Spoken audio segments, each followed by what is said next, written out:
Assembly जनाब माजिद हुसैन साहब, रुकन असम्बली हैदराबाद, मोहतरम जनाब फैयाज आलम साहब चेयरमैन, नसीम अख्तर साहब, मुर्शिद साहब, मौलाना अब्दुल्ला सालम साहब, मेरे तमाम मजलिस इत्तेहादुल मुस्लिमीन के रुफ़क़ा व साथी,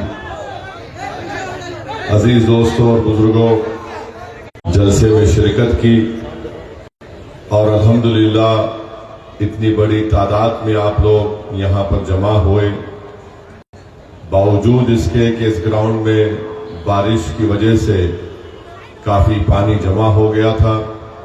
मैं आपका शुक्रिया इसलिए अदा करना चाहता हूँ कि आप लोग तकलीफ उठा रहे हैं, क्योंकि पानी अभी पूरी तरह से ज़मीन में जज़्ब नहीं हुआ है। मगर आपका बेहद शुक्रिया कि आप आए और आपने मुझसे क़बल जनाब अख्तरुल ईमान साहब के बसीरत अफरोज़ खिताब को सुना, फिर हमारे तौसीफ आलम साहब की बलवल अंगेज़ तकरीर को आपने सुना। वारिस पठान साहब ने पिछड़ा इलाका है, इस सरजमीन पर बसने वाले इंसान है, इन इंसानों को उनका हक मिलना चाहिए, उनका मुकाम मिलना चाहिए, उनको उनकी इज्जत मिलनी चाहिए। जो बिहार के दूसरे इलाकों में अस्पताल है, यहाँ पर कायम होने चाहिए। यहाँ पर स्कूल और कॉलेज नहीं है, यहाँ पर सैलाब की वजह से और ख़ास तौर से इस विधानसभा में बहादुरजंग के इलाके में यहाँ पर ज़मीन कट जाती है और यहाँ पर कोई इंतज़ाम नहीं हुआ है।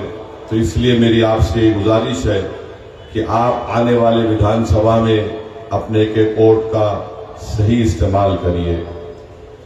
मेरे अजीज दोस्तों और बुजुर्गों, मैं अभी तौसीफ साहब से बात कर रहा था तो तौसीफ साहब ने मुझे एक बात बताई कि कल आपके शहर में प्रशासन की तरफ से एक जुलूस में कोई एक पोस्टर लेकर चल रहे थे जिस पर लिखा था आई लव मोहम्मद सल्लल्लाहु अलैहि वसल्लम। तो यहाँ के जिम्मेदारों ने उसको हाथ से पोस्टर छीन लिया और पोस्टर कहा कि तुम नहीं दिखा सकते। मैं हुकूमत बिहार को बताना चाह रहा हूं, इस मुल्क को आजाद अगर किसी ने कराया हमारे सेकुलर हिंदू भाइयों के साथ, तो वो मुसलमान थे, सिख थे, नाज करते थे, फख्र करते थे, आज भी करते और कल भी करेंगे। मगर याद रखिए, अंग्रेज भी यही समझता था कि मुसलमानों को अगर उसके दीन से दूर कर दिया जाए तो मुसलमान आई लव, जैसा कि हमारे हिंदू भाई ने निकाला आई लव महादेव, हमको बिल्कुल एतराज नहीं है, ये उनका अकीदा है। अगर हम आई लव मोहम्मद का पोस्टर लेकर चलते हैं, इसमें कौन सा गैर कानूनी काम है, इसमें कौन सी ऐसी बात है जो किसी को हिंसा पर या तशद्दुद पर या वायलेंस पर उकसाता है। मुझे बड़े अफसोस होता है कि इस तरह की हरकत यहां पर की गई है। मगर आप लोग समझिए, हम मुसलमान मोहम्मद सल्लल्लाहु अलैहि वसल्लम को हमारे माँ बाप से ज्यादा क्यों चाहते हैं, हम अपने बीवी बच्चों से ज्यादा क्यों चाहते हैं, हम दुनिया की सारी नेमत और दौलत से ज्यादा क्यों चाहते हैं? इसलिए चाहते हैं कि हम उन्हीं की वजह से मुसलमान हैं, हम उन्हीं की वजह से मुसलमान हैं। उन्होंने हमसे कहा कि तुम अल्लाह की इबादत करो जो जमीन और आसमान का खालिक है, और किसी की मत कहो। तुम अल्लाह को रब्बे कायनात मानते हैं। आपने हम पर क्या क्या नहीं किया। आपने मेरे पैर पर हमला किया, आपने मेरे जिस्म के किसी हिस्से को नहीं छोड़ा, आपने मेरे आंख पर हमला किया, मेरे सर पर हमला किया, मेरी तहजीब पर हमला किया, मुझे पिछड़ा कर दिया, मुझे मेरे नौजवानों का मुकद्दर उनकी जवानी जेलों में डाल के बर्बाद कर दी। आपने हमारी बच्चियों से कहा कि हिजाब बुर्का नहीं पहन सकते। आप अब जो हरकत सरकार कर रही है, आप हमारे दिल पर हमला कर रहे हैं। याद रखो, जिस्म के हर हिस्से पर हमले को हम बर्दाश्त कर लिए, मगर जब दिल पर हमला होगा कौन जिंदा रहेगा? हम तो एक जिंदा कौम हैं और हम आपको ये बताना चाह रहे हैं कि हमारे इस सरकार के लोगों को अगर नहीं मालूम तो समझिए हमारी बात को कि कुरान में अल्लाह लिख दिया कि अल्लाह कुरान में हमको ये बोल दिया कि अगर तुम अल्लाह से मोहब्बत करते हो तो जो रसूल तुमको बता रहे हैं उसको अपनाओ ताकि अल्लाह तुमको अपना महबूब बना ले। हमारा तो सब कुछ हमारा रसूल है, और अगर हम एक पोस्टर उठा रहे हैं तो समझ में नहीं आ रहा क्या है। इस मुल्क को आजादी दिलाने के लिए बिहार में अब्दुल क़य्यूम अंसारी साहब कौन थे? पढ़िए थोड़ा। अब्दुल क़य्यूम अंसारी साहब मोमिन कॉन्फ्रेंस बनाए थे। सबसे ज्यादा मोहम्मद अली जिन्ना के दुश्मन थे। वो मुस्लिम लीग के दुश्मन थे पर मुसलमान थे। अगर आज अब्दुल क़य्यूम अंसारी जिंदा रहते तो क्या करते आप लोग? अगर आज बिहार में मौला मजहरुल हक जो मुजाहिद आजादी जिंदा रहते, जिन्होंने बिहार की सरजमीन पर यहां पर जन्म लिया और अंग्रेजों के खिलाफ इस मुल्क को आजाद करवाया, अंग्रेजों को हटाया भगाया यहां से, अगर यहां पर बिस्मिल आजिमाबाद जिंदा होते तो क्या करती बिहार की सरकार? अगर आज सैयद अली इमाम जिंदा होते जो बिहार के सुपूत थे, जिन्होंने अंग्रेजों को भगाने का काम इस मुल्क से किया, अब्दुल गफूर साहब होते तो आप क्या पोस्टर छीन लेते अब्दुल गफूर साहब के हाथ से? सैयद महमूद जो नेहरू और गांधी के साथ मिलकर अंग्रेजों से मुकाबला किए बिहार के थे, तो आप क्या करते आज वो जिंदा रहते? अगर आज मखफूर अहमद एजाजी जिंदा होते तो तुम क्या करते? ये सब मुजाहिदी आजादी हैं जिन्होंने मुल्क को आजाद करवाया मगर अपने दीन को भी नहीं छोड़ा, अपने रसूल को भी नहीं छोड़ा। और अगर कोई ये समझ रहा है कि तुम पोस्टर छीन लेने से, या उत्तर प्रदेश में अगर कोई अपने घर की दीवार के ऊपर एक पोस्टर लगाता है आई लव मोहम्मद, तुम उसको निकालने से हमारे दिल से हमारे रसूल की मोहब्बत कम हो जाएगी, तो तुम दीवाने हो, तुम पागल हो। मैं भूखा रहूंगा, मैं भूखा मर जाऊंगा, मैं गरीब हूं या गरीब रहूंगा, मैं दौलतमंद हूं या दौलतमंद नहीं हूं, मगर एक बात याद रखो, हमारे पास जो दौलत है ना, वो हमारे रसूल की मोहब्बत जो हमारे दिलों में है, और हम उसी को लेकर जीते हैं, उसी को लेकर खबर में जाएंगे। हमारी औलाद भी उसी दौलत को लेकर फख्र करती रहेगी। तुम पोस्टर छीनोगे, वो दीवार से निकालोगे, तो क्या मजाक कर रहे हो तुम? अरे हम कलमा किसका पढ़ते हैं? अशहदु अल्ला इलाहा इल्लल्लाह व अशहदु अन्ना मुहम्मद रसूलुल्लाह, ला इलाहा इल्लल्लाह मुहम्मद रसूलुल्लाह। भारत का संविधान आर्टिकल 25 किस लिए बनाया गया? फिर हाँ, अगर कोई हिंसा की बात कर रहा है आप केस बुक करो, कानून हरकत में आ जाए।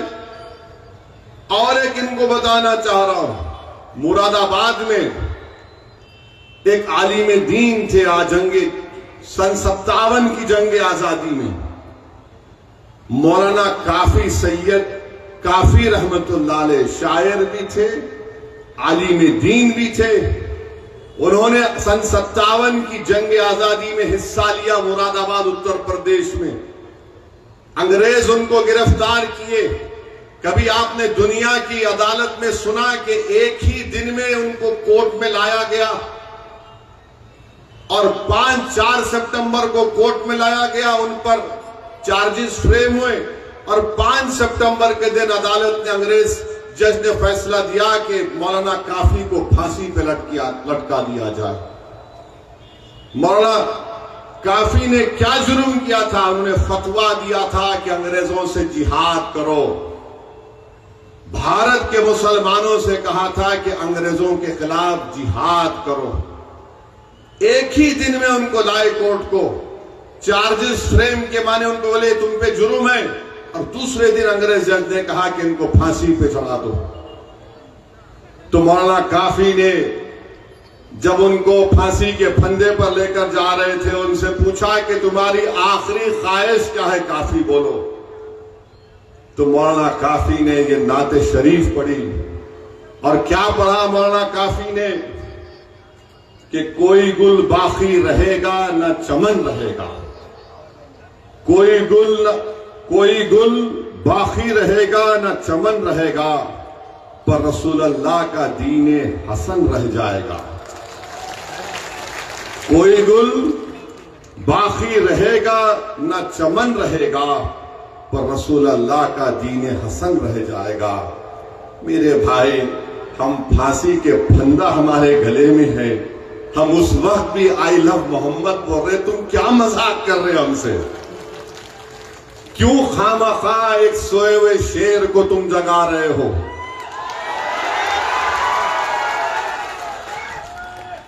समझ में नहीं आ रहा। तो इनायतुल्लाह काफी साहब फिर लिखते हैं, हम सफरो बाग में है कोई दम का चहचहा, हम सफरो बाग में है कोई दम का चहचहा, बुलबुले उड़ जाएंगी सूना चमन रह जाएगा। उसके बाद लिखते हैं, ये वक्त के हुक्मरानों के लिए लिखा था उन्होंने, ये शायद उन्होंने लिखा था मोदी और नीतीश कुमार के लिए, योगी के लिए लिखा होगा 100 साल पहले। आज भी सही है। क्या लिखा हजरत ने कि नामे शाहाना जहां मिट जाएंगे लेकिन यहां, नामे शाहाना जहां में मिट जाएंगे लेकिन यहां हशर तक नामो निशान पंजे तन का रह जाएगा। फिर उसके बाद मौलाना काफी ने लिखा, जो पढ़ेगा साहिब लौलाक के ऊपर दुरूद, आग से महफूज उसका तन बदन रह जाएगा। और फिर हजरत ने लिखा इन जालिम हुक्मरानों के लिए जो आज ये हरकत कर रहे हैं कि सब फना हो जाएंगे काफी लेकिन हशर तक, सब फना हो जाएंगे काफी लेकिन हशर तक नाते हजरत का जुबानों पर सुखन रह जाएगा। ये क्या मजाक कर रहे हैं? ये क्या मजाक कर रहे हैं आप? अगर कोई आई लव मोदी का पोस्टर लेकर गया तो क्या खड़े रह के सेल्फी लेंगे आप? और आई लव मोहम्मद का ले नहीं ले जा सकते, आई लव नीतीश कुमार लेके तो हाँ ये वफादार है। क्या एक खातून थी जंगे ओहद में, उससे कहा गया कि तेरा भाई शहीद हो गया। उसने कहा मोहम्मद सल्लल्लाहु अलैहि वसल्लम कैसे? फिर उससे कहा गया कि जब अल्लाह जन्नत देगा तो आप तो ऊंची जन्नत में रहेंगे, मैं तो नीचे रहूंगा। तो रसूलुल्लाह सल्लल्लाहु अलैहि वसल्लम, अल्लाह ने कुरान की आयत को नाजिल किया कि मोहब्बत रसूल की बुनियाद पर तुम उनके साथ रहो। तो मेरे भाई, ये कोशिशें की जा रही हैं कि हमारे दिल से हमारे रसूल का, तुमने सीमांचल में इंसाफ किया नहीं किया, तुमने इस विधानसभा में अभी फैयाज आलम साहब ने कहा था कि यहां पर 13 गाज की रोड नहीं बनाए, नहीं पोस्टर नहीं लगाना, 1000 रुपए देना पड़ता है, उस पर कोई बात नहीं। रजिस्ट्री कराने के लिए 3000 रुपये, नहीं तो फिर जांच, अब जान से बचने के लिए 3000 रुपये। और फिर इस विधानसभा में हमारी बहनों को, हमारी बेटियों को, हमारी